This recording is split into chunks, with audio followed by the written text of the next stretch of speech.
Maayong hapon, mga igsuon, dili mangyud ikalimot nga kada usa nato gusto tang malipay, gusto ta og kalinaw.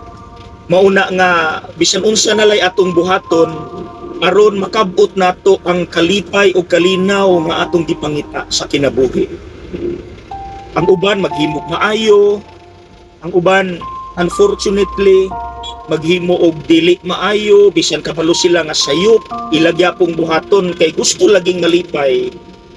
Pero mga igsuon, unsay inyong nabantayan? Bisan unsa pa atong buhaton diri sa kalibutan, mamaayo, dautan, basta kalibutanon nga pamaagi, dili gyud siya makahatag sa permanent nga kalinaw nga atong gipangita gyud sa kinabuhi. Temporary ra gyud, sinugdanan ra gyud ang kalipay.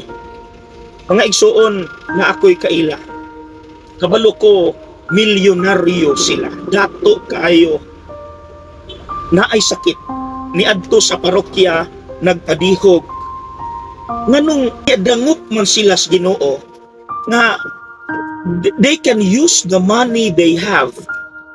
Ug tuod man nasuroy na nila mga hospital sa kalibutan, pero nganong ang ending niadto man sa simbahan ug nangayog tabang sa Ginoo because lahi ra gyud ang kalinaw nga ma-offer ni Kristo.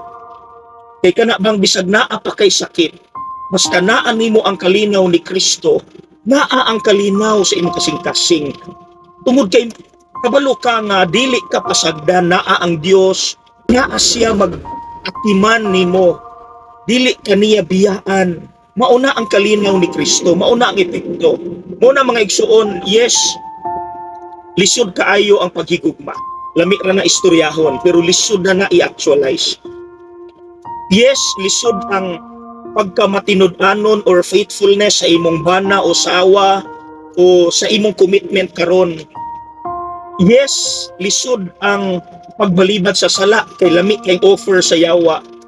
Pero mga igsuon, kung mupursige lang yun ka sa pagtuman sa unsay gipabuhat sa Ginoo, bahalag lisod, sinugdanan ray lisod. But along the way and in the end, ang kalinaw nga imong mabati, ang kalipay nga imong mabati, dili mabayra sa kwarta, very fulfilling, kumpleto, absolute, very satisfying, walay makatupong sa maong kalipay.